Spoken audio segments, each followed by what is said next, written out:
subir son besoin de perfection ou assumer son niveau d'excellence? C'est exactement la même chose, mais il y a une grosse nuance et c'est ce que j'avais envie d'aborder avec vous dans cette vidéo. Depuis quelques années que je chemine, je remarque que cette nuance, elle est fondamentale. De par l'insécurité que j'ai vécue, dans mon enfance et que j'ai emmenée avec moi dans mon monde d'adulte, j'avais un besoin de perfection. Je ne supportais pas l'échec, je ne supportais pas les remarques, ou en tout cas j'avais beaucoup de mal à les admettre, et à les recevoir parce que ça mettait tout mon système en mode survie et donc si quelqu'un venait toucher cette part-là de moi, qui était encore blessée, c'est comme si c'était un énorme danger de vie ou de mort qui était engrammé à l'intérieur de moi. Donc très difficile à vivre et très difficile aussi à vivre pour les autres puisque ma réaction était disproportionnée par rapport à ce qui pouvait m'être demandé ou ce qui pouvait m'être dit.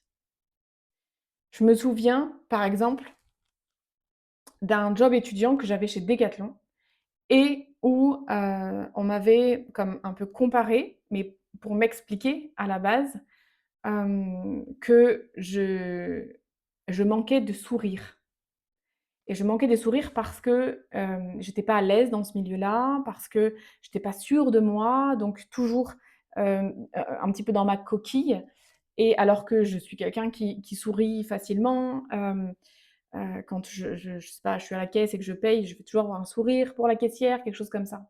Et donc pour moi, ça a été comme un retour extrêmement violent, alors que c'était juste un axe d'amélioration et certainement une réalité. Moi, je ne me voyais pas.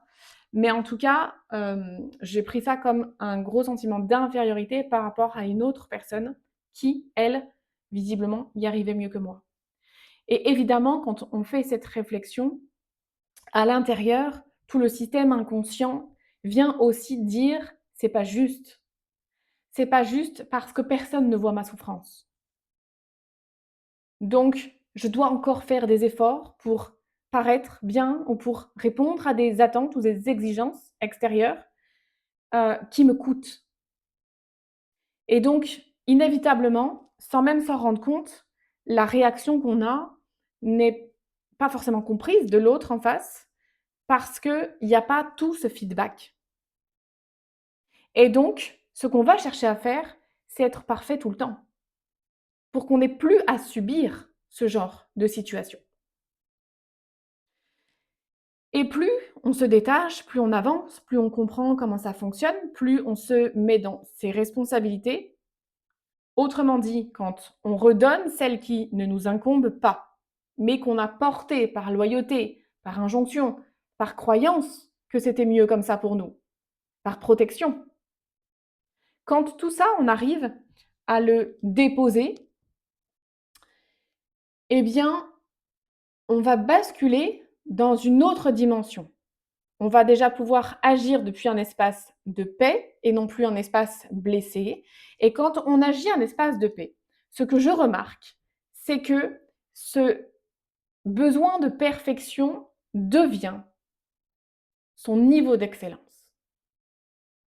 Ce qui veut dire que on a tellement été habitué à aller chercher un palier toujours plus haut, toujours plus grand, qu'on a développé des facultés incroyables à l'intérieur de nous.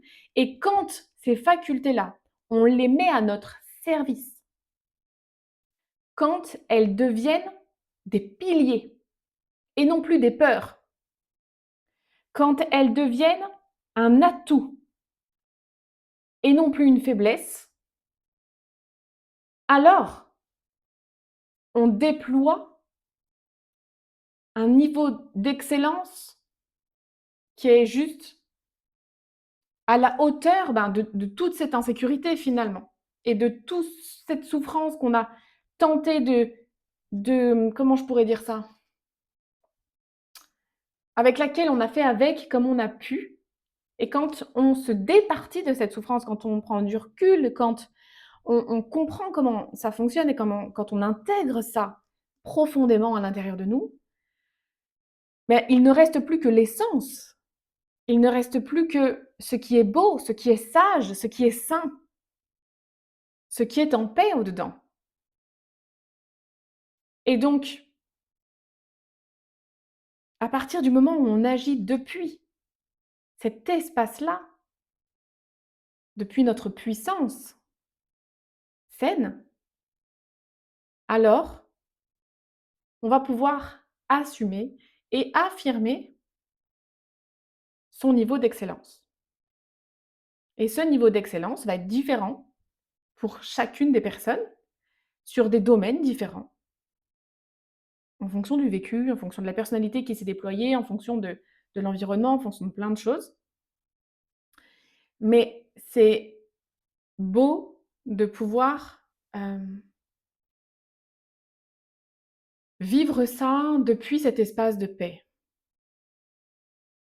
Donc j'avais envie de vous faire cette vidéo et de vous partager ça. Peut-être d'une part pour vous donner de l'espoir, peut-être pour vous permettre de voir cette notion de perfection autrement aussi. De dire que vous avez le droit, vous méritez qu'on vous reconnaisse et que de vous reconnaître, hein, en premier lieu, dans ce niveau d'excellence-là et non plus depuis un espace blessé qui cherche toujours à bien faire, mais qui, on le sait, on n'est pas parfait, donc il y aura toujours à redire. Et tant qu'on n'a pas compris d'où ça venait, pourquoi on fonctionne comme ça, qu'est-ce qui fait que j'en suis là aujourd'hui, qu'est-ce que les gens veulent me dire à travers leurs réflexions, on reste coincé, on se sent enfermé dans toutes les blessures, l'injustice, la trahison, etc., etc. Et on a la sensation que ça va jamais s'arrêter. Et quand on arrive à sortir la tête de l'eau de tout ça, et que finalement tout ce package-là, on en fait quelque chose de précieux, on, on en fait quelque chose d'expansif pour nous, de jouissif à l'intérieur de nous, avec lequel on va pouvoir s'amuser, ça prend un tout autre sens. Mais pour en arriver là, ça demande du courage, de la persévérance. Ça se fait pas en un jour. Ça demande de la répétition. Ça demande d'oser demander de l'aide. Ça demande de dépasser ses peurs. Ça demande d'accepter sa propre vérité, d'accepter de voir les fonctionnements qui peuvent changer en nous. Donc, ça demande de l'indulgence aussi. Ça demande de la douceur. Ça demande de l'amour. Ça demande de la lumière.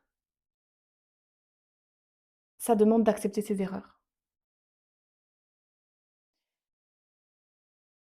C'est pas les personnes qui en arrivent là et les personnes qui vous inspirent le plus parce qu'elles ont grandi de tout ça. Hem, je vous partage aussi ça pour que vous puissiez sentir les coulisses, que vous puissiez, hem, prendre la mesure de l'implication, de l'énergie que ça demande derrière et que c'est un cadeau quand ces personnes-là, elles acceptent d'ouvrir leur cœur, d'ouvrir leur vulnérabilité, d'ouvrir des espaces dans lesquels elles vous transmettent et qu'elles vous expliquent tout ça. Hem, c'est peut-être pas votre chemin, donc ne vous sentez pas inférieur par rapport à ça.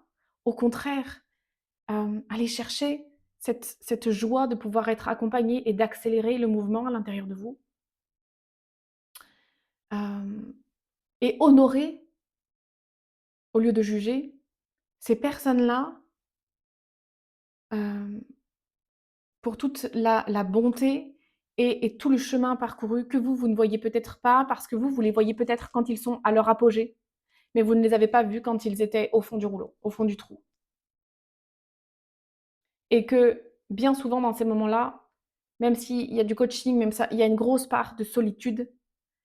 Hem, donc ne doutez pas que si eux ou elles y sont arrivés, vous pouvez y arriver aussi.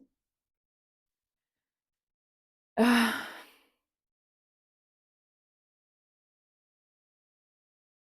tout le monde est capable,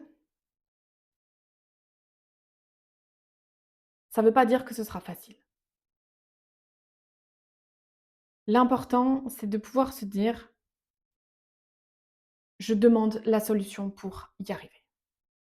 De déposer ça à l'intérieur de vous, de dire: «OK, j'active en moi ce qui va me porter à ce niveau-là et j'accepte d'être aidée sur mon chemin et j'accepte que les personnes qui soient mises là, même si ça me coûte de l'argent, même si OK, mais ça va accélérer, hem, mon expansion et ma liberté d'être dans ces espaces-là». Voilà. Ce qui me vient de vous transmettre, là. Si vous avez des questions, des commentaires, n'hésitez pas à les déposer sous cette vidéo. Si vous voulez vous abonner à la chaîne, n'hésitez pas, à mes réseaux, si vous voulez venir me parler. Si vous sentez que ce discours est doux pour vous, que ça réveille, que ça éveille, que ça ouvre, ouais, quelque chose à l'intérieur de vous et que vous sentez que ce serait chouette d'être accompagné pour aller chercher le niveau d'après, n'hésitez pas. Hem, c'est évidemment, mmh, ce que j'aime le plus faire. Donc, si vous sentez qu'un accompagnement, avec moi vous ouvrirait quelque chose, qui irait bien au-delà de ce que vous pouvez imaginer aujourd'hui, alors n'hésitez pas à m'écrire parce que c'est peut-être cet acte de courage ou de bravoure ou de je sais pas trop quoi, à ce moment-là, qui soit sera votre prochain pas, soit le peut-être premier pas, mais en tout cas qui vous ouvrira les portes d'un ailleurs. Donc osez. Osez vous présenter, osez vous affirmer, osez essayer, osez demander des infos. Voilà, n'hésitez pas, je suis là. Belle journée à tous, belle, semaine et à la semaine prochaine.